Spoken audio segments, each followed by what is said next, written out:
Hello everyone, welcome to AI science park YouTube channel. இன்னைக்கு நம்ம நடைபெற்று முடிந்த 2025ஆம் ஆண்டு ரசாயனவியல்ல 41 தொடக்கம் 50 வரையான வினாக்களுக்கான விளக்கத்தை தான் பார்க்க போறோம். வாங்க வீடியோக்குள்ள போலாம்.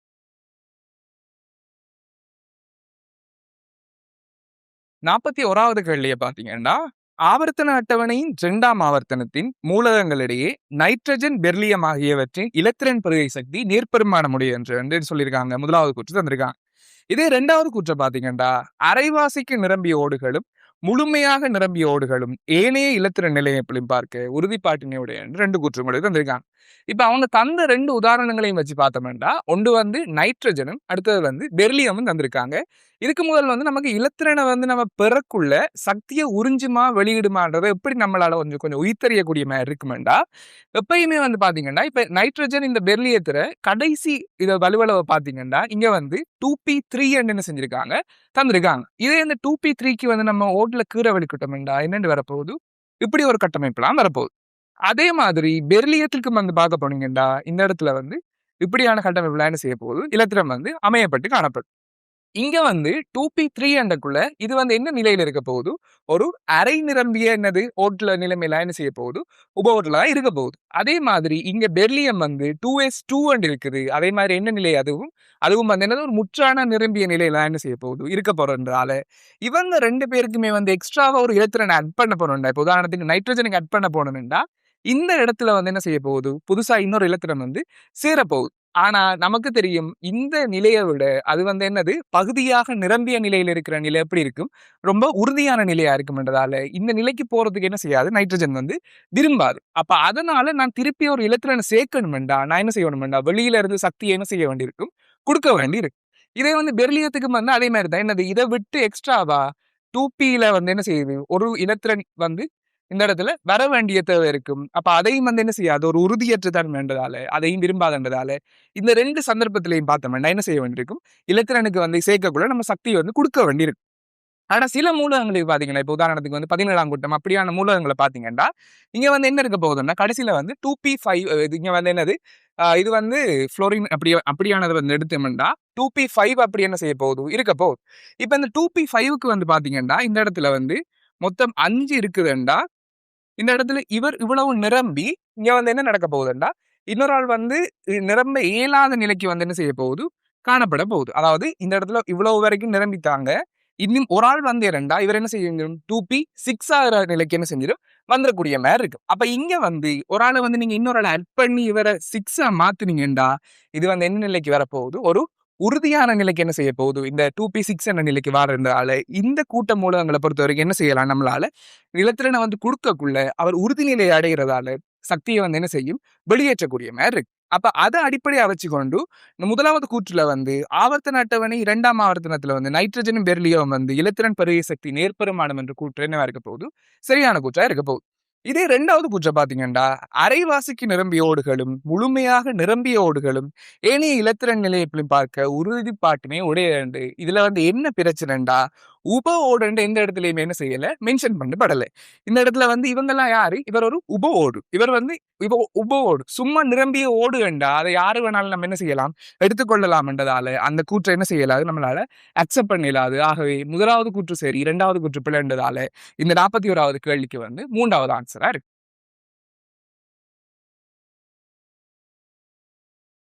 42வது கேள்வியை பாத்தீங்கன்னா, எசித்தர்களுக்கும் கிரிக்னாட் சோதனை பொருளுக்கும் இடையே உள்ள தாக்கத்தில் கீட்டோனானது உண்டாக்க முடியாதுன்னு முதலாவது கூற்று வந்திருக்கு. அதே மாதிரி 2வது கூற்றை பாத்தீங்கன்னா, கீட்டோன்கள் எசித்தர்களிலும் பார்க்க கிரிக்னாட் சோதனை பொருளுடன் விரைவாக தாக்க முடியுன்றன்னு இப்படி 2 கூற்றுன்னு சொல்லியிருக்காங்க, தந்திருக்காங்க. நமக்கு இது பாக்குறதுக்கு முதல் இதுல மெக்கானிசம் வந்து எப்படி ஒர்க் பண்ணுவேன்னு செஞ்சிருக்கோம், நமக்கு தெரிஞ்சிருக்கோம். இப்ப இந்த இடத்துல பாருங்க, ஒரு எஸ்டர் ஒன்று நம்ம எடுத்தோம்னா அவரை கிரிக்னாடோட நம்ம போடக்குள்ள இங்க இருந்து நம்ம போற இலத்திரனை வந்து இங்க வந்து ஆக்சிஜன் என்ன செய்ய போகுது, இங்க இருந்து ஒரு இலத்திரனை பெற்று இப்படி ஒரு கட்டமைப்பை வந்து இடையில என்ன செய்ய போகுது, ஆக்க போகுது. அப்படி ஆக்கினாலும் இங்க இவர் வெளியேறும் கூட்டமா, இந்த எஸ்டர்ல இருக்கிற இங்க வெளியில இருக்கிற இந்த கூட்டம் வந்து வெளியேறும் கூட்டமா இருக்கிறதால இங்க இருந்து கொடுக்குற இலத்திரனை கார்பன் பெறதோட இங்க இருந்து இவர் என்னது பெற்று அவர் வந்து வெளியில போய் இப்படி கீட்டோன் உருவாகிற மாதிரி நமக்கு என்ன செய்யலாம், சும்மா ஒரு மெக்கானிசம் படி பார்த்தோம்டா எடுக்கலாம். ஆனா என்ன நடக்க பார்க்குமெண்டா, திருப்பி இவரோட இந்த கிரிக்னாட் வந்து மறுபடியும் என்ன செய்ய போகுதுண்டா, அந்த தாக்கத்தை என்ன செய்யும், நிகழ்த்தப்பாக். அப்ப இந்த இடத்துல வந்து பாத்தீங்கன்னா, இவர் திருப்பி என்ன நடக்குமெண்டா, இவர இப்படி இணஞ்சி, இப்படி ஒரு கட்டமைப்ப வந்து என்ன செய்ய பாக்கும், இடையில வந்து அமைக்க பாக்க போகுது. அப்ப இப்படி ஒரு கட்டமைப்பு உருவாக போகுதுண்டா, இதுல இருந்து வந்து பாத்தீங்கன்னா, நம்ம நீக்கணுமெண்டா, நமக்கு வந்து இப்படி ஒரு கீட்டோன்ல இருந்து ஒரு என்னது அல்கஹால் வார மாதிரி தான் என்னது கடைசியில வந்து ஒரு தாக்கம் வந்து முடிய போகுது. நம்ம இதை நீர் போட்டு இதுல இருந்து எம்ஜிபிஆர் அகற்றணுமெண்டா. அப்ப இவங்க சொல்லியிருக்கிற முதலாவது குற்றம் பாருங்க, எசித்தர்களுக்கும் ரிக்னாட் சோதனை பொருளுக்கும் இடையே உள்ள தாக்கத்துல கீட்டோனை உருவாக்க முடியாதுன்றது என்னது ஒரு சரியான குற்றம் இருக்க போகுது. ஏன் எஸ்டர்ல இருந்து நமக்கு இடையில வந்து ஒரு கீட்டோன் வார மாதிரி இருந்தா கூட நம்மளால இந்த இடத்து வரைக்கும் என்ன செய்யலாம், அந்த தாக்கத்தை மட்டுப்படுத்த இயலாது. இதுக்கு பிறகும் என்ன நடக்குமெண்டா, அங்கிருந்து வார அந்த கிரிக்னாட் வந்து இந்த கீட்டோனோட என்ன செய்ய பார்க்கும், தாக்க வெளிக்கிடும். அப்ப தாக்க வெளிக்கிட்டா அதுல இருந்து வாரது கடைசியா வந்து இப்படி ஒரு விளைவுதான் என்ன செய்ய போகுது, விளைவா வந்து சேர போகுது.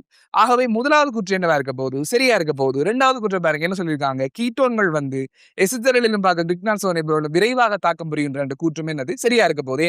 அப்படி விரைவா தாக்கம் புரிகிறதாலதான் என்னால இந்த இடத்துல வந்து கீட்டோன் வரைக்கும் என்ன செய்யறது இல்ல, அந்த தாக்கத்தை மட்டுப்படுத்தி வைக்க முடியல. அதுக்கு அங்கால திருப்பி என்னது கிரிக்னாடோட தாக்கி இப்படி ஒரு விளைவு வார்த்தைக்கு காரணமே வந்து எஸ்டரோட ஒப்பிடக்குள்ள கீட்டோன் என்ன செய்யுது, இவரோட வந்து கிரிக்னாட் சோதனை பொருளுடன் விரைவாக தாக்கம் புரியுது. ஆகவே முதலாவது கூற்றும் சரி, இரண்டாவது கூற்றும் சரி. அதே மாதிரி முதலாவது கூற்றுக்கு இரண்டாவது கூற்று என்னவா இருக்குது, விளக்கமா இருக்குதுன்றதால 42வது கேள்விக்கு வந்து முதலாவது ஆன்சரா இருக்கு.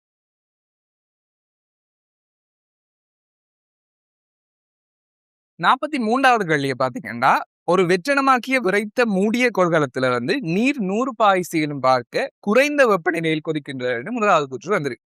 அதுல இரண்டாவது குற்றம் பாருங்க, வெளியமுக்கம் குறைவாக இருக்கும் போது திரவ அவத்தையிலிருந்து ஆவி அவத்தைக்கு நீர் மூலக்கூறு விடுவித்தல் வந்து என்னது எளிதாகும் என்று 2 கூற்று என்ன தந்திருக்காங்க. இப்ப இதுக்கு முதல் வந்து கொதிநிலை என்றா என்ன, கொதிக்கிற நேரம் வந்து என்ன ப்ரோசஸ் நடக்குதுன்னு என்ன செஞ்சிருக்கணும் தெரிஞ்சிருக்கணும்.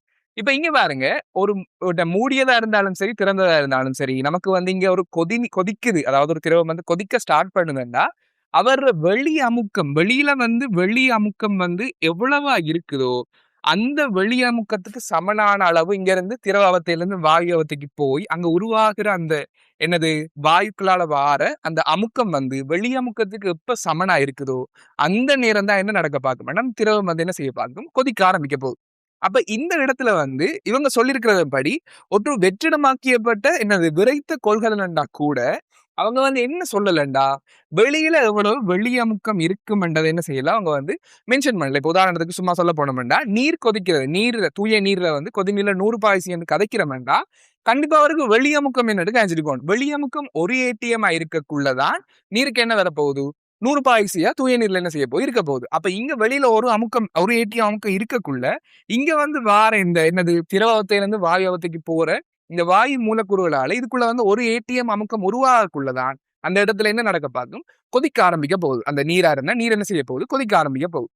அப்ப இந்த இடத்துல வந்து வெளியில இருக்கிற அமுக்கம் வந்து குறைய குறைய குறைய என்ன நடக்கும்டா, ஈஸியா இங்க கீழ இருந்து திரவத்தையில இருந்து வாயு அவத்தைக்கு தப்பி போறாங்கள வீதம் என்னவா இருக்க போகுது, கூட போகுது. அதாவது இப்ப பிரஷர் என்ன செய்யும், மேல இருந்து என்ன செய்ய போகுது, திரவத்தை வந்து அமர்த்தி கொண்டு இருக்கு. அப்ப மேல இருந்து அமர்த்துற அந்த பிரஷர் வந்து அமுக்கம் குறைய குறைய என்ன நடக்கும்னா குறைய போகுது. இப்ப இப்படி ஒரு ஆள் இப்படி அமர்த்தி கொண்டு இருக்கிறாருண்டா அவர் என்ன செய்ய போறாரு, அந்த அமுக்கம் குறைய குறைய மேல இருந்து அமர்த்துற அந்த பிரஷர் வந்து குறைய போகுது. அப்ப ஈஸியா திரவத்திலிருந்து வாயுக்கு போறது என்னவா இருக்க போகுது, வெளி அமுக்கம் குறைய குறைய இங்க இருந்து இங்க தப்பி போறது என்னவா இருக்கும், இலகுவா இருக்கும். அப்ப இங்க இருந்து இங்க தப்பி போறது இலவா இருக்கண்டா, கொதிநிலை என்ன செய்ய பார்க்க போகுது, குறைய பார்க்க போகுது. அப்ப அதனாலதான் நம்ம ஒரு திரவத்துக்கோ ஏதோ ஒன்று கொதிநிலை ஒன்று கதைக்கக்குள்ள கண்டிப்பா எந்த அமுக்கத்துல அவங்க இருக்கிறாங்கன்னு என்ன செஞ்சிருக்கோம் நமக்கு மென்ஷன் பண்ணிருக்கோம். ஆனா இதுல முதலாவது குற்றம் பாத்தீங்கன்னா, அவங்க எந்த ஒரு இடத்துலயுமே வந்து வெளி அமுக்கம் என்னவா இருக்குது என்ன செய்யல, மென்ஷன் பண்ணல. மென்ஷன் பண்ணாமலே என்ன சொல்லிட்டாங்க, 100 பாய்ச்சியிலும் பார்க்க குறைந்த வெப்பநிலையில் கொதிக்கின்றது, கொதிக்கலாம்ன்றது கூட ஓரளவு அக்செப்ட் பண்ணலாம்னு பார்த்தா கூட இங்க என்ன சொல்லுது, 100 பாய்ச்சியிலும் என்ன குறைந்த வெப்பநிலை கொதிக்கின்றது என்ற ஒரு ஸ்டேட்மெண்ட் என்ன செய்யறாங்க, நமக்கு முன் வைக்கிறாங்க. உங்களுக்கு வெளி அமுக்கமே என்னன்னு தராம இங்க இப்படி வந்த இந்த கூற்றை வந்து நம்ம என்ன செய்யலாது, கண்டிப்பா வந்து அக்செப்ட் பண்ண இல்லாததா இருக்கும். ஆகவே முதலாவது கூற்று என்னவா இருக்க போகுது, ஒரு பிழையான கூற்றா இருக்க போகுது. இதே இரண்டாவது பாருங்க, வெளியமுக்கம் குறைவாக இருக்கும் போது திரவத்திலிருந்து வாயு அவத்தைக்கு நீர் மூலக்கூறு விடுவித்தல் என்னது எளிதாகும் சொல்லுங்க. அது சரி, இங்க வெளி அமுக்கம் வந்து கொஞ்சம் நம்ம ஒரு ஏடிஎத்தை விட குறைவா இருந்தா, இப்ப நம்ம மேல மலைப்பாங்கான பிரதேசத்துக்கு போக போக போக அங்க வந்து நீர்ல கொதிநிலை என்ன செய்ய போகுது, 100 பாய்ச்சியோட குறைய போகுது. என்ன ரீசன், அங்க வெளியில சுற்றுப்புறம் எல்லாமே இருக்கிற அந்த அமுக்கம் வந்து என்னவா இருக்கும், குறைவா இருக்கும். மண்டக்குள்ள ஈஸியா வந்து என்ன நடக்க போகுது, திரவத்தையில இருந்து வாயு அவத்தைக்கு நீர் வந்து என்ன தப்பி போகக்கூடிய மாதிரி இருக்கும். அப்ப அங்கெல்லாம் 100 பாய்ச்சியோட குறையா இருக்கும். அப்ப அதே மாதிரி தான் இங்க சொல்லியிருக்காங்க. வெளியமுக்கம் குறையுது. ஆகவே திரவத்திலிருந்து வாயுவத்துக்கு நீர் மூலக்கூறு தப்பி போறது எளிதாகும் என்ற கூற்று என்னவா இருக்க போகுது? சரியா இருக்க போகுது. ஆகவே 43வது பார்த்தீங்கன்னா, முதலாவது கூற்று பிழை, 2வது கூற்று சரி என்றதால 43வதுக்கு வந்து 4வது ஆன்ஸரா காணப்படும்.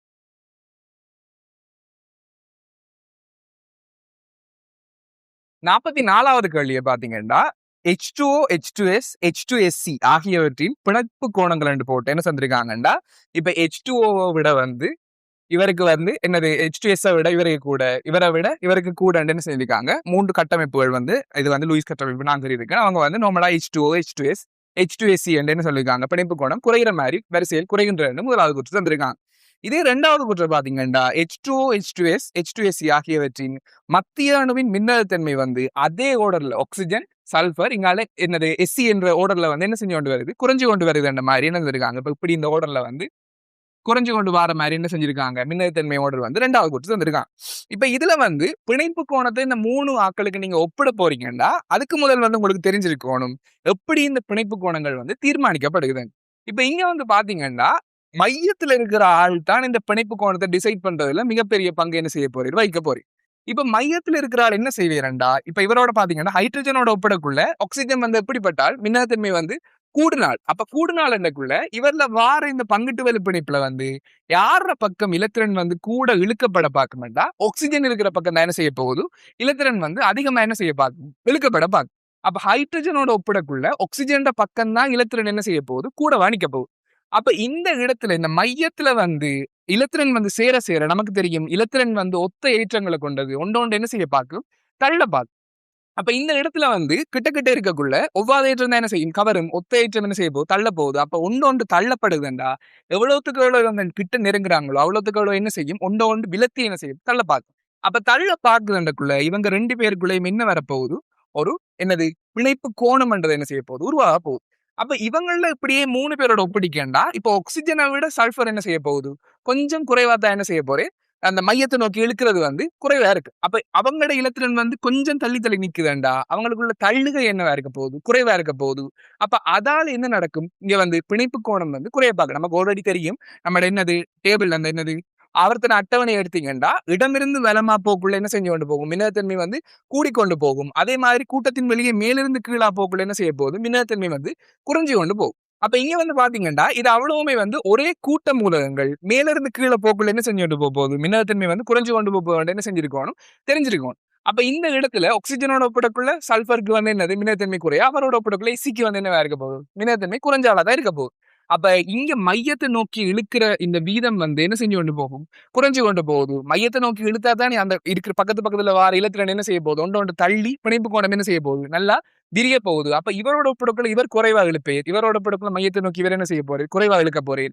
அப்ப இவங்கள்ல அப்படியே பிணைப்பு கோணம் என்ன செஞ்சு கொண்டு போகும், இதே ஓர்டர்ல என்ன செஞ்சு கொண்டு போகுது, குறைஞ்சு கொண்டு போகுது. அப்ப அதனால முதலாவது குற்றம் பாத்தீங்கன்னா இந்த 3லயுமே வந்து அவங்க தந்திருக்கிற இதே ஓர்டருக்கு தான் பிணைப்பு கோணம் குறையுது என்றது என்னது, அந்த கூற்று வந்து சரியான கூற்றா இருக்க போகுது.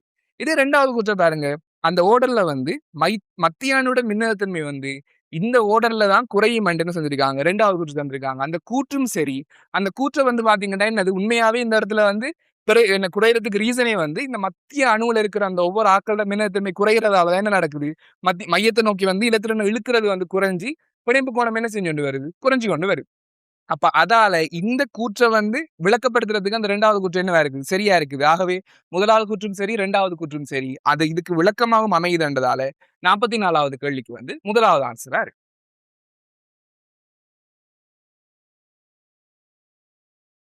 45வது கேள்வி பாத்தீங்கன்னா, வளிமண்டல நீராவி பூகோள வெப்பமாதலுக்கு பங்களிப்பு செய்யறதுன்னு முதலாவது கூற்று வந்திருக்கு. அதே மாதிரி 2வது கூற்று பாத்தீங்கன்னா, நீராவி ஒரு பச்சை வீட்டு வாயு ஆகும் இந்த 2 கூற்றுகள் வந்திருக்கு. இப்ப இதுக்கு முதல் வந்து பச்சை வீட்டு வாயுக்கள்னா என்ன, அது என்னதுக்கு இருக்குன்ற ஒரு நாலேஜ் என்ன செஞ்சிருக்கணும், இருந்திருக்கணும். இப்ப பச்சை வீட்டு வாயுக்கள் எடுத்தீங்கன்னா நமக்கு தெரியும், நம்மளோட பூமியில வந்து சூரியன்ல இருந்து என்னது யூவி கதிர்வீச்சு வரும், அதே மாதிரி கற்பூர ஒளி வரும், அதே மாதிரி இன்னொன்று வரும் என்னது செங்கல் நிற கதிர்களும் என்ன செய்ய போகுது, வரப்போகுது.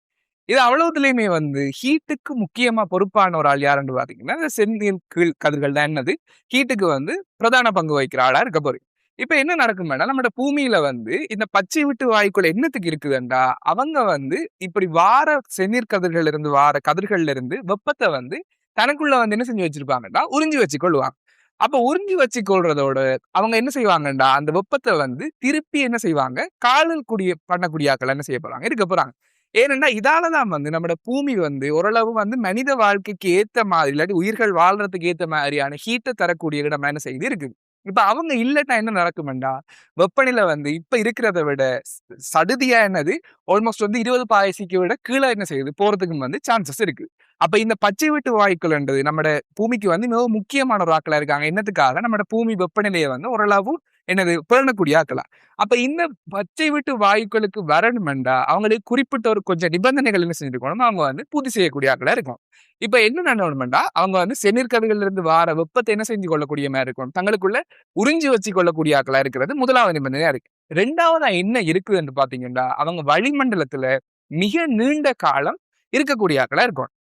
சும்மா ஒரு கொஞ்ச நேரம் வந்து வளிமண்டலத்தில் இருக்கக்கூடிய ஆட்கள வந்து அவங்க ஈவன் செந்நீர்க்கதிர்களை உறிஞ்சக்கூடிய ஆட்களா இருந்தா கூட என்ன செய்யலாது, அவங்கள பச்சை வீட்டு வாயுக்களா கருத இயலாது. அப்ப இங்க வந்து பாத்தீங்கன்னா, நீராவி, கார்பன் டை ஆக்சைடு, மெத்தேன், இந்த என்னது நைட்ரஸ் ஆக்சைடு, அதே மாதிரி என்னது இந்த அலசல் சேர் கார்பன்கள் எல்லாமே வந்து நமக்கு தெரியும். இவங்க அவ்வளவு பேரும் பச்சை வீட்டு வாயுக்களுக்குள்ள வரக்கூடிய ஆட்கள்.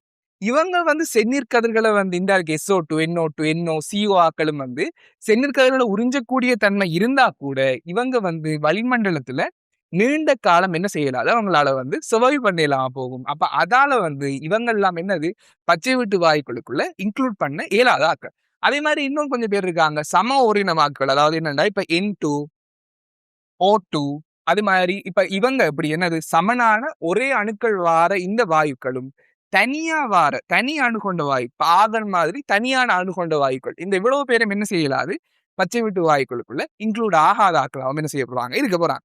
அப்ப இதுல வந்து பாத்தீங்கன்னா இவங்க வந்து ஹீட்டுக்கு பொறுமான ஆக்களா தான் இருக்க போறாங்கன்னு நமக்கு தெரிஞ்சுச்சு. ஆனா முதலாவது குற்றம் பாருங்க, வளிமண்டலத்தின் நீராவி பூகோள வெப்பமாதலுக்கு பங்களிப்பு செய்கின்றதுன்றது அந்த கூற்றை வந்து நம்மளால அக்செப்டே பண்ணலாது. ஏன்னு பாத்தீங்கன்னா இதுல வந்து பச்சை வீட்டு வாயுக்களுக்குள்ள நீராவி வருகுது இல்லன்னு இல்ல. அவங்க என்னதான் இவர்களுக்குள்ள பச்சை வீட்டு வாயு செந்நீர்க்கதிரை உறிஞ்சி வெளிவிடக்கூடிய ஆட்களா இருந்தா கூட அவர் சதவீதத்தை பாத்தீங்கன்னா வளிமண்டலத்துல 0.001% இருந்து 0.5% மட்டும்தான் என்ன காணப்பட போகுது, நீராவி காணப்பட போகுது. அப்ப அவ்வளவு பெரிய வளிமண்டலத்துல நீராவி கொஞ்சமா தான் என்ன செய்ய போகுது. அதே மாதிரி இந்த பெர்சன்டேஜ் வந்து என்னது மனித நடவடிக்கைகளால என்ன செய்யலாது, கூட்டையலாது. இப்ப உதாரணத்துக்கு CO2 எடுத்தீங்கன்னா CO2 எல்லாம் என்ன செய்யலாம்னா நம்ம கைத்தொழில் செஞ்சு அப்படி நிறைய நிறைய விஷயங்கள் செஞ்சு என்ன செய்யலாம், வளிமண்டலத்தில் இருக்கிற அளவு என்ன செய்யலாம், நம்ம CO2 வந்து கூட்டக்கூடிய மாதிரி இருக்கு. ஆனா இவரும் வந்து என்னண்டா குறைவா தான் இருக்க போறாரு. அதே மாதிரி மனித நடவடிக்கைகளால இவர் அந்த சதவீதத்துல என்ன இருக்காது, மாற்றம் இருக்கா. இப்ப கொஞ்சம் நீராவி போகுதுன்னா அப்புறம் கொஞ்சம் ஒடுங்கி என்ன செய்ய போகுது, திரவமா வந்து திருப்பி பூமியை வந்து அடைய போகுது. அப்ப இது ஒரு சர்க்கிளா வந்து நடக்கிறதால இந்த நீராவியால பூகோள வெப்பமாதலுக்கு வந்து பங்களிப்பு செய்கின்ற கூற்று என்னவா இருக்க போகுது, ஒரு பிழையான கூற்றா இருக்க போகுது. அப்ப அதாலதான் முதலாவது கூற்று என்னது பிழையா இருக்க போகுது. 2வது கூற்று பாத்தீங்கன்னா நீராவி ஒரு பச்சை வீட்டு வாயு. நமக்கு தெரியும் பச்சை வீட்டு வாயு என்ன செய்யணும், செந்நீர்க்கதிரை உறிஞ்சக்கூடியதா இருக்கணும், வளிமண்டலத்துல நீண்ட காலம் இருக்கணும்.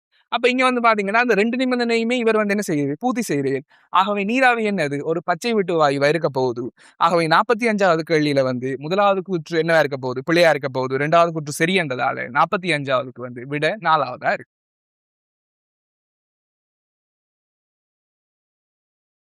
46வது கேள்வியை பாத்தீங்கன்னா, நீருக்கு உருகலின் தன்முறை வெப்பமானது அதன் ஆவியாக்கல் வெப்ப உள்ளுறையில குறைவானது என்ன சொல்லியிருக்காங்க. முதலாவது கூற்று வந்து வந்திருக்கு.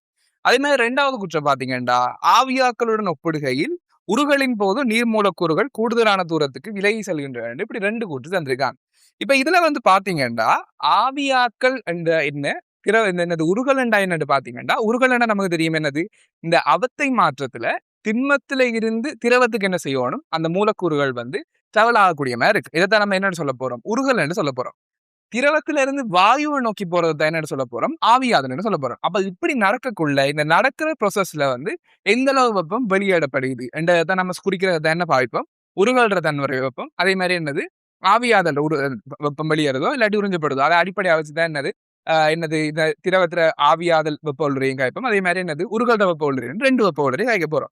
இப்ப இதுல வந்து பாத்தீங்கன்னா நீருக்கு உருகலின் வெப்ப உள்ளுரையிலையும் விட ஆவியாக்கல்ற வெப்ப உள்ளுரை என்னன்னு சொல்லியிருக்காங்க, குறைவானதுன்னு சொல்லியிருக்காங்க. இப்ப இவரோட ஒப்பிடக்குள்ள இவர வெப்ப உள்ளுரை என்னவா அதிகம் என்ற மாதிரி தான் அவங்க அந்த ஃபர்ஸ்ட் கூற்று என்ன செஞ்சிருக்காங்க, கன்வே பண்ணியிருக்காங்க. இங்க வந்து பாருங்க திண்ம மூலக்கூறுகள்ல இருந்து திரவம். இப்ப நமக்கு தெரியும் திண்மம், திரவம், வாயு வந்து 3 என்னது அவத்தைகள் வந்து காணப்பட போகுது. அதுல மூலக்கூற்று கவர்ச்சி விசையை பாத்தீங்கன்னா திண்மம் வந்து என்னவா இருக்க போகுது? ஆகவும் உயர்ந்த ஆளா இருக்க போறேன். அவரை விட ஒப்பிடக்குள்ள திரவம் வந்து கொஞ்சம் குறைஞ்ச ஆளா இருக்க போகுது. அவரை விட வாயுக்கு பாத்தீங்கன்னா என்னவா இருக்க போகுது? மூலக்கூற்று கவர்ச்சி விசைகள் குறைஞ்சு கொண்டு போகுது. அப்ப இப்ப நல்லா யோசிங்க. திண்மத்திலிருந்து திரவத்துக்கு போறோம்டா, திண்ம மூலக்கூறுகளுக்குள்ள இருக்கிற மூலக்கூறுகள் என்ன செய்றோம்? நம்ம வந்து உடைக்கிறோம். அப்ப உடைச்சு அத கொஞ்சம் என்ன செய்றோம்? திரவ நிலைக்கு கொண்டு வரோம். ஆனா இங்க வந்து பாருங்க, திரவத்தோட விட வாயுக்கு என்ன செய்றோம்? நல்லா இப்ப இங்க வந்து மூலக்கூற்று விசை குறையுதுண்டா, திரவத்திலிருந்து வாயுக்கு போறதுக்கு வந்து நான் என்ன செய்யணும்? நல்லா இப்ப உதாரணத்துக்கு ஒரு பாக்ஸ் மாரி கீறணும்டா, திரவ மூலக்கூறு வந்து இப்படி இப்படி சின்ன சின்னதா இருக்கு. இதே வந்து திண்ம மூலக்கூறு. இதே திரவத்த பார்த்தீங்கன்னா, கொஞ்சம் இவரோட ஒப்பிடக்குள்ள என்னது? மூலக்கூறுகள் விலகி இருக்கும். இதே வாயுவ பாத்தீங்கன்னா, ஒரு மூலக்கூறு இங்க இருக்கேன்டா, அடுத்த மூலக்கூறு என்ன செய்ய போகுது? நல்லா விலகி இருக்க போகுது. அப்ப இப்படி நல்லா விலகுறதுக்கு நான் என்ன செய்யணும்? கூட வந்து சக்திய வந்து என்ன செய்ய வேண்டியிருக்கும்? குடுக்க வேண்டியிருக்கு. அப்ப இங்க வந்து பாத்தீங்கன்னா, திண்மத்திலிருந்து திரவத்துக்கு போகக்குள்ள இப்படி இருக்கிற ஆள இப்படி மாத்துறத விட, இப்படி இருக்கிற ஆள நல்லா விலக்குறதுக்கு என்ன தேவை? கண்டிப்பா வந்து கூடுதலான அளவு என்ன தேவைப்படும்? சக்தி தேவைப்படும். அப்ப அதன்படி பாத்தீங்கன்னா, முதலாவது நீருக்கு உருகலின் வெப்ப உள்ளுறையிலானது, அதன் ஆவியாக்கல் வெப்ப உள்ளுரையும் குறைவானது என்ற கூற்று என்னவா இருக்க போகுது? சரியான கூற்றா இருக்க போகுது. இவரோட ஒப்பிடக்குள்ள இவருக்கு வந்து கூட என்னது சக்தி வந்து நான் என்ன செய்ய வேண்டியிருக்கும்? குடுக்க வேண்டியிருக்க போகுது.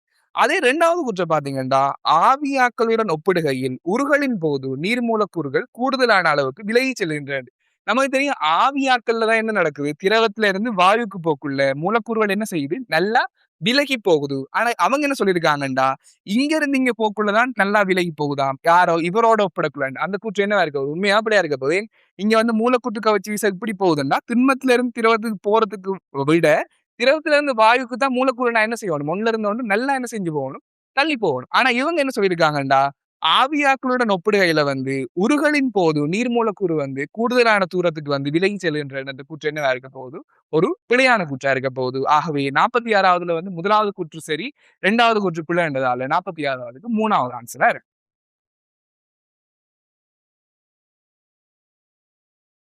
47வது கேள்விய பார்த்தீங்கன்னா, CH3COCl ஆனது மிகையான நீர் NaOH தாக்கம் புரிந்து CH3COO Na+ உண்டாக்குன்ற என்ன சொல்லியிருக்காங்க? 1வது கூற்று வந்து சொல்லியிருக்காங்க. 2வது கூற்ற பார்த்தீங்கன்னா, நீர் NaOH ஒரு அமில குளோரைட் ஆனது தாக்கத்தின் போது ஒரு நான்முகி இடைநிலை விளைபொருள் உண்டாகுன்றன்னு சொல்லியிருக்காங்க. இப்ப இங்க வந்து பார்த்தீங்கன்னா, அவங்க தந்த கட்டமைப்பு வந்து ஒரு என்ன சாமானா இருக்க போகுது? அமில குளோரைட் என்ன செய்ய போகுது? இருக்க போகுது. இவர் வந்து என்ன நடக்குமென்றா, உண்மையாவே வந்து இவர் வந்து என்ன இல்ல, ஒரு உறுதியான கட்டமைப்பு இல்ல. இவர் என்ன செய்வீரண்டா, நம்ம வந்து நீரோட சும்மா இவர சேர்த்து விட்டாலே, உடனே இவர் அடுத்த கணம் என்ன மாற பார்ப்பீரண்டா, ஒரு கார்பாக்சிலிக் ஆசிட் என்ன செய்ய பார்ப்பீர்? மாற பார்த்துருவீர். அப்ப இவரோட இவர்ல என்ன இல்ல, உறுதி இல்லன்றதால, இவர் அங்கால வாரது வந்து கார்பாக்சிலிக் ஆசிடா இருக்க போகுது. ஆனா நமக்கு தெரியும், இங்க வந்து சொல்லியிருக்கிறது மிகையான நீர் NaOH ன்னு சொல்லியிருக்காங்க. நமக்கு தெரியும் கார்பாக்சிலிக் ஆசிட் வந்து ஒரு மென்னமிலமா இருக்க போகுது. என்னையோச்சு என்னவா இருக்க போகுது? ஒரு தன்காரமா இருக்க போகுது. இவங்க 2 பேருமே தாக்கி ஒரு விளைவு என்ன செய்யலாம்? உருவாக்கலாம் என்று நமக்கு தெரியும். அப்ப இங்க வந்து திருப்பி என்ன நடக்கும்டா, இங்க உருவாகுற கார்பாக்சிலிக் ஆசிட்டோட நீர் NaOH சேர்ந்து, இங்கால வந்து ஒரு வன்கார மின்னமில உப்பு என்ன செய்ய போகுது? சாரி வன்கார மென்னமில உப்பு என்ன செய்ய போகுது? இந்த இடத்துல வந்து உருவாக போகுது. அப்ப இந்த கட்டமைப்பு உருவாகும் என்று முதலாவது என்ன சொல்லியிருக்காங்க? புரிந்து இந்த கட்டமைப்பு உண்டாகின்ற என்ற கூற்று என்னவா இருக்க போகுது? ஒரு சரியான கூற்றா இருக்க போகுது. ஏன் இவர் உறுதி இல்ல. உடனே வந்து கார்பாக்சிலிக் ஆசிட் வரும். கார்பாக்சிலிக் ஆசிட்ல இருந்து நீர் NaOH போல இப்படி ஒரு கட்டமைப்பு வரப்போகுது அந்த கூற்று வந்து சரி. 2வது கூற்ற பார்த்தீங்கன்னா, நீர் NaOH ஒரு அமில குளோரைட் தாக்கத்தின் போது ஒரு நான்முகி இடைநிலை வந்து உருவாகின்றன. இப்ப நமக்கு தெரியும், இந்த இடத்துல அதாவது இங்கிருந்து இங்க போக்குள்ள என்ன நடக்க பார்க்கும்னா, இப்ப உதாரணத்துக்கு இப்படி இருக்கிற கட்டமைப்புல நமக்கு தெரியும் Cl வந்து பாத்தீங்கன்னா நம்ம சொல்லுவோம் வெளியேறும் கூட்டம் என்ன செய்ய போறோம் சொல்ல போறோம். அப்ப இந்த இடத்துல வந்து OH மைனஸ்ல இருக்கிற இந்த இலத்திரன் வந்து இங்க குடுக்கக்குள்ள இங்க இருந்து என்ன செய்ய போகுது ஒரு இலத்திரனை வந்து அவர் வந்து பெற போறாரு. அப்ப இப்படி பெற்று வார கட்டமைப்புல என்ன நடக்கும்டா இடையில வந்து இப்படி ஒரு கட்டமைப்பு என்ன செய்ய பார்க்கும் உருவாக பார்க்கும். இப்ப இதுல வந்து பாத்தீங்கன்னா இதுதான் என்னவா இருக்க போகுது அந்த கட்டமைப்பா இருக்க போகுது. பிறகு இதுல இருந்துதான் என்ன நடக்கும்டா இவர் வந்து இலத்திரனை கொடுக்க இவர் வந்து என்ன செய்ய போறாருண்டா இலத்திரன் எடுத்துட்டு வெளியேறும் கூட்டமா என்ன செய்ய போறாரு அந்த இடத்துல இருந்து போக போயிரு. அப்ப போக போற ரெண்டுக்குள்ள பாத்தீங்கன்னா CH3 இங்கால வந்து என்ன வரப்போகுது இவர் வருவீர். பிறகு இவர் வந்து என்ன செய்ய போறாரு எண்ணெய் வச்சு திருப்பி தாக்கி அங்க என்ன வரப்போகுது இந்த Na+ வர மாதிரி இருக்கு. அப்ப இந்த ப்ரொசஸ்ல பாத்தீங்கன்னா இடையில வந்து இது என்ன சாமான் ஒரு நான்முகி என்னது இடைநிலையாத்தான் கருத போறோம். அப்ப இவர் இடையில வாரதால அந்த கூற்று என்ன சொல்லியிருக்காங்க நீர் எண்ணெய் வச்சு ஒரு அமில குளோரைட் தாக்கத்தின் போது ஒரு நான்முகி இடைநிலை விளைபொருள் உண்டாகும் என்ற கூட்டம் என்னவா இருக்க போகுது சரியான கூற்றா தான் இருக்க போகுது. ஆனா நமக்கு இப்ப பார்க்கணும் முதலாவது கூற்றுல வந்து இது வந்து இவர் உருவாகிறது தான் கதை. முதலாவது என்னது ஒரு வெண்ணமில் அதாவது என்னது வெண்கார மின்னமில உப்பாக உருவாகிறது தான் என்னது முதலாவது கூற்று சொல்லியிருக்காங்க. 2வதுல வந்து இப்படி ஒரு இடைநிலை உருவாகுது. இடைநிலை உருவாகுதுன்னு சொல்லியிருக்காங்க. 2 கூற்றுமே சரியான கூற்று தான். ஆனா முதலாவது கூற்றுக்கும் 2வது கூற்றுக்கும் என்ன இல்ல, ஒரு திருப்திப்படுத்துற மாரியோ, இல்லாட்டி முதலாவது கூற்றுக்கு வந்து ஒரு விளக்கம் தார மாரியோ என்ன இல்ல. இந்த நான்முகி இடைநிலை வாரதுக்கும், இங்க வந்து இந்த இது வாரதுக்கும் என்ன இல்ல, ஒரு தொடர்பு இல்ல. அப்ப அதால முதலாவதும் 2வதும் என்னது கூற்று சரியா இருக்கும். ஆகவே விளக்கம் பிழை என்றதால 47வது கேள்விக்கு வந்து 2மே சரி. ஆனா விளக்கம் இல்ல. 2வது ஆன்சரா இருக்க போகுது.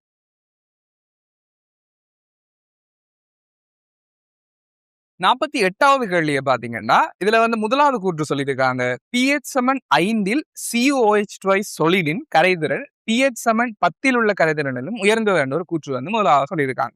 2வது கூற்று பார்த்தீங்கன்னா, அமில கரைசல்கள்ல OH மைனஸ் நடுநிலையாக்கப்படுகின்றன 2 கூற்று வந்தது.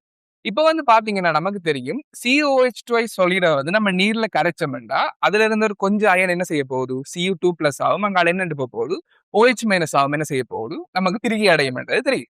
இப்ப இந்த இடத்துல pH 5 pH 10 கண்டக்குள்ள இங்க பாருங்க இங்க இருக்கிற H3O+ அயன் செறிவை வந்து நம்ம பார்த்தோம்னா என்னண்டு வரும் 1 தர 10⁻5 மோல் டெசிமீட்டர் மைனஸ் 3 என்ன செய்ய போகுது இருக்க போகுது. அப்ப இங்க வந்து 1 தர 10⁻5 அதே டைம் pH கூடுதண்டா என்ன அர்த்தம் H3O+ செறிவு என்ன செய்யணும் குறையணும். pH வந்து எவ்வளவுக்கு குறையுதோ அந்த நேரம் H3O+ செறிவு என்னவா இருக்கும் கூடும். அதே நேரம் pH கூடிக்கொண்டு போகுது என்ன நடக்க போகுது H3O+ செறிவு வந்து குறைய போகுது. அப்ப இந்த இடத்துல இருக்கிற H3O+ செறிவு எவ்வளவா இருக்கும் நம்ம பார்த்தோம்னா நமக்கு தெரியும் 1 தர 10⁻10 மோல் டெசிமீட்டர் மைனஸ் 3 என்ன செய்ய போகுது இருக்க போகுது. அப்ப இங்க இருந்து பாத்தீங்கன்னா இவரோட ஒப்பிடக்குள்ள இவரோட செறிவு என்ன செய்யுது H3O+ செறிவு வந்து குறையுது. அப்ப நல்லா யோசிச்சு பாருங்க இந்த இடத்துல வந்து இங்க இருக்கிற என்னது H+ வந்து வருகுதுண்டா அவர் என்ன செய்வார் H+ வந்து இவரோட என்ன செய்வார் OH மைனஸோட தாக்கி நீரா என்ன செய்ய பார்ப்பேன் வெளியேற பார்ப்பேன். அப்ப இங்க இருந்து கொஞ்சம் கொஞ்சமா நீரா வெளியேற தாக்கம் எங்கால பக்கம் நகர பார்க்கும் இங்கால பக்கம் தான் என்ன செய்ய போகுது நகர பார்க்க போகுது. ஆனா இங்க பாருங்க pH 5ல இருக்கிற ஆள் வந்து pH 10ல இருக்கிற ஆளை விட என்ன இருக்கு H3O+ செறிவு கூடண்டா அவர் இவரோட ஒப்பிடக்குள்ள என்ன செய்வீர் நல்லா OH மைனஸோட என்ன செய்வீர் நிறைய தாக்கி நிறைய நீரா என்ன செய்ய பார்ப்பேன் வெளியேற பார்ப்பேன். அப்ப வெளியேற இங்கால பக்கம் தாக்கம் நகர்தண்டா என்ன அர்த்தம் சொலிட்ல இருந்து எக்வஸை நோக்கி என்ன செய்யுது அவத்தை வந்து போய்கொண்டிருக்கு. அப்ப கரைதிறன் நம்ம முதலாவது என்ன சொல்லியிருக்காங்க pH 5லும் ஒப்பிடக்குள்ள pH 10லும் பார்க்க pH 5ல என்னது கரைதிறன் உயர்ந்த என்ற கூற்று என்ன இருக்க போகுது சரியா இருக்க போகுது. அதுக்கு ரீசன் என்ன இங்க வந்து பாருங்க H3O+ செறிவு இவருக்கு கூட அவர் வந்து இவரோட தாக்கி நீரா வெளியேறுதுண்டா கண்டிப்பா வந்து அங்க இருக்கிற ஒரு குறிப்பிட்ட அளவு ஒரு வெப்பநிலைக்கு வந்து OH மைனஸ் என்ன செஞ்சிருக்கணும் அந்த கரைசல்ல வந்து காணப்பட்டிருக்கும். அப்ப தாக்கம் என்ன செய்ய போகுது இங்கால பக்கம் நகரும் அப்ப நல்லா என்ன செய்ய பார்க்கும் கரைய பார்க்க போகுது. இதே 2வது கூற்றம் பாத்தீங்கன்னா அமில கரைசல்கள்ல வந்து OH மைனஸ் நடுநிலையாக்கப்படுகின்றது. இங்க வந்து பாத்தீங்கன்னா என்னது இங்க இருக்கிற H+ வந்து சும்மா OH மைனஸ் பார்த்து என்ன செய்யாது இருக்காது. கண்டிப்பா நமக்கு என்ன தெரியும் H+ வந்து உடனே என்ன செய்ய போகுது OH மைனஸோட தாக்கி நீரை என்ன செய்ய பார்க்கும் வெளிவிட பார்க்கத்தான் என்ன செய்யும் முற்படும். அப்ப இங்க H+ OH மைனஸோட தாக்கி என்னவா போக போகுது நீரா போக போகுது. அப்ப அமில கரைசல்ல OH மைனஸ் நடுநிலையாக்கப்படுகின்ற கூற்றும் என்னது சரியா இருக்க போகுது. அதே நேரம் இந்த முதலாவது கூற்று என்னது இங்க கரையறதுக்கு ரீசனே என்ன அந்த OH மைனஸோட இந்த H+ தாக்கி நீரா வெளியேறதானே அது காரணமாகவும் இருக்க போகுது. ஆகவே முதலாவது கூற்றும் சரி 2வது கூற்றும் சரி முதலாவது கூற்றுக்கு 2வது கூற்று என்னவாகவும் இருக்குது ஒரு காரணமாகவும் இருக்கின்றதால இந்த 48வது கேள்விக்கு வந்து விட வந்து முதலாவதா இருக்கு.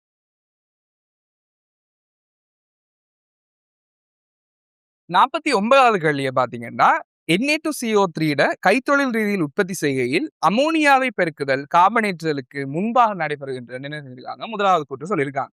இதே 2வது கூற்று பாத்தீங்கன்னா CO2 ஆனது அமோனியாவாக்கிய டைன் கரைசலுக்கு அனுப்பப்படும் போது NH4 ட்வைஸ் CO3 உயர் சரிவில் உண்டாக்கப்படுகின்ற 2 கூற்று என்ன இருந்திருக்காங்க நமக்கு வந்து வந்திருக்காங்க. இப்ப இந்த இடத்துல பாத்தீங்கன்னா இந்த இது ஓர்டர்ல தான் என்ன செய்ய போகுது அந்த Na2CO3 Na2CO3 வந்து உருவாக்குற அந்த ப்ரோசஸ் என்ன செய்ய போகுது இருக்க போகுது. இதுல முதலாவது பாத்தீங்கன்னா அமோனியா வாக்கம் 2வது கார்பனேற்றல் NaHCO3 வேறாக்கள் பிறகு NaHCO3 இருந்து Na2CO3 வார இந்த ஓர்டர்ல என்ன செய்ய போகுது நடக்க போகுது. இப்ப அமோனியா வாக்கம் என்னன்னு பாத்தீங்கன்னா நமக்கு தெரியும் பிரைன் கரைசல்ன்றது என்னது சோடியம் குளோரைட் இருக்கிறத என்னன்னு சொல்லுவோம் நம்ம பிரைன் கரைசல்னு சொல்ல போறோம். இந்த பிரைன் கரைசலோட நம்ம என்ன செய்ய போறோம்னா NH3 கேஸ் என்ன செய்ய போறோம் சேர்க்க போறோம். சேர்த்தோம்னா நமக்கு NH3 கேஸ் என்ன செய்ய போகுது அந்த கரைசல்ல வந்து கரைய போகுதுன்றது விளங்கு. அப்ப இதுதான் என்ன நடக்க போகுது முதலாவது அமோனியா வாக்கல் என்ற அந்த தலைப்புகளை வந்து நடக்கிற ஒரு செய்முறையா வந்து இருக்க போகுது. அப்ப இந்த இடத்துல இவங்க வந்து கரைக்கிறது, அதாவது நமக்கு தெரியும் நம்ம எதிரெதிரான ஓட்டத்துல அந்த கோபுரத்துல வந்து மேல இருந்து என்னது நம்ம பயன்கிரசல் அனுப்ப, கீழ இருந்து வாயு அனுப்ப, எதிரெதிரா மோதி என்ன செய்வோம், அது வந்து கரையக்கூடிய மாதிரி இருக்க போகுது. அடுத்ததா அவங்க கரைஞ்சு எல்லாம் முடிஞ்சதுக்கு பிறகுதான் யாருக்கு போறோம், கார்பனேற்றல்ன்றதுக்குள்ள கொண்டு என்ன செய்ய போறோம், போட போறோம். இப்ப கார்பனேற்றல்ல என்ன நடக்குமெண்டா, நம்ம வந்து யார கொண்டு சேர்க்க போறோம்டா, CO2 கேஸ தான் என்ன செய்ய போறோம், அந்த இடத்துல வந்து சேர்க்கக்கூடிய மாதிரி இருக்கு. இப்ப CO2 கேஸ சேர்த்தோம்டா என்ன நடக்க போகுதுண்டா, அந்த இடத்துல NH3 சாரி NH4 HCO3 என்றது என்ன செய்ய போகுது, உருவாக போகுது. அப்ப இந்த இடத்துல CO2 சேர்த்தது இந்த பிரைன் கரைசல்ல இருக்கிற NH4 HCO3யும் நமக்கு ஆல்ரெடி தெரியும். பிரைன் கரைசல் என்ன இருக்க போகுது, அந்த இடத்துல சோடியம் குளோரைட்டும் என்ன செய்ய போகுது, அந்த கரைசல்லே தான் காணப்பட போகுது. அப்ப கார்பனேட்டர்ல CO2 சேர்த்ததும் அவர் போய் NH3 தாக்கி NH4 HCO3 என்றதை என்ன செய்ய போகுது, உருவாக்க போகுது. பிறகு என்ன நடக்கும்டா, நமக்கு தெரியும் Na+ என்ன செய்ய போகுது, இப்ப என்ன சோடியம் குளோரைட் கரைசல் என்றா அந்த இடத்துல வந்து என்ன இருக்கும், சோடியம் பிளஸ் என்ற அயன் இருக்க போகுது. அதே மாதிரி இங்க வந்து என்ன வரப்போகுது, இந்த HCO3 மைனஸ் என்று இருக்க போகுது.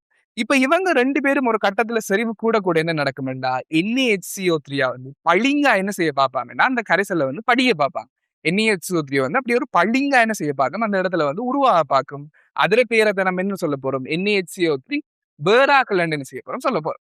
அப்ப அந்த இடத்துல HCO3 என்ன செய்ய போகுது, பளிங்கா படிய அதுல இருந்து நம்ம என்ன செய்ய போறோம், அவரை வெப்பமாக்க இந்த இடத்துல வந்து இவரை ஹீட் பண்ண என்ன நடக்கும்டா, Na2CO3யும் CO2வும் அங்க என்ன வரப்போகுது, H2O என்ன செய்ய போகுது, வரப்போகுது. அதுல இருந்து என்ன செய்ய போறோம், இங்க வந்து Na2CO3 வந்து உருவாக்கக்கூடிய மாதிரி இருக்கு. இப்ப இதுல முதலாவது கூற்ற பாருங்க, இந்த கைத்தொழில்ல வந்து அமோனியாவை பெருக்குதல் வந்து கார்பனேற்றலுக்கு முன்னாக நடைபெறும். இப்ப இந்த படிமுறையில பாத்தீங்கன்னா கார்பனேற்றல் எந்த இடத்துல இருக்கு, 2வது இடத்துல இருக்கு. நம்ம எடுத்துடனே செய்யற முதலாவது வேலை தான் என்னது, அமோனியா வாக்கல். அப்ப அமோனியா வாக்கல் வந்து கார்பனேற்றலுக்கு முன்னுக்கு இருக்கிற அந்த படி என்னவா இருக்க போகுது, அது ஒரு சரியான கூற்றா இருக்க போகுது. 2வது கூற்ற பாத்தீங்கன்னா CO2 ஆனது ஒரு அமோனியா வாக்கி அந்த கரைசலுக்குள்ள பிரைன் கரைசலுக்குள்ள அனுப்பக்குள்ள NH4 CO3 தான் உயர் செறிவில் இருக்கும். நீங்க பாருங்க, கார்பனேற்றல நம்ம அனுப்பினோம்டா அந்த இடத்துல உருவாகிறது யாருண்டா, NH4 HCO3 தான் என்ன செய்ய போகுது, உருவாக போகுது. அவர் தான் அந்த நேரம் என்ன வர போறீருன்னா, கரைசல்ல வந்து உயர்ந்த செறிவுல இருக்க போறாரு. இந்த இடத்துல வந்து யாரு அவங்க குறிப்பிட்டிருக்கிறது வந்து இந்த என்னது NH4 CO3 தான் என்னது உயர் சரிவுல இருக்க. இவங்க 2 பேருமே யாரு, வேற வேற ஆனாக்கள். இங்க உயர் சரிவுல இருக்க போறது யாருன்னா NH4 HCO3 தான் என்ன செய்ய போகுது, உயர் சரிவுல இருக்க போகுது. அப்ப அவங்க என்ன சொல்லிருக்காங்க, NH4 CO3 உயர் சரிவுல இருக்க போகுதுன்ற என்னவா இருக்க போகுது, ஒரு பிழையான கூற்றா இருக்க போகுது. ஆகவே 49ல வந்து முதலாவது கூற்று சரி, 2வது கூற்று பிழை என்றதால 49வது கேள்விக்கு வந்து 3வது ஆன்சரா இருக்க போகுது.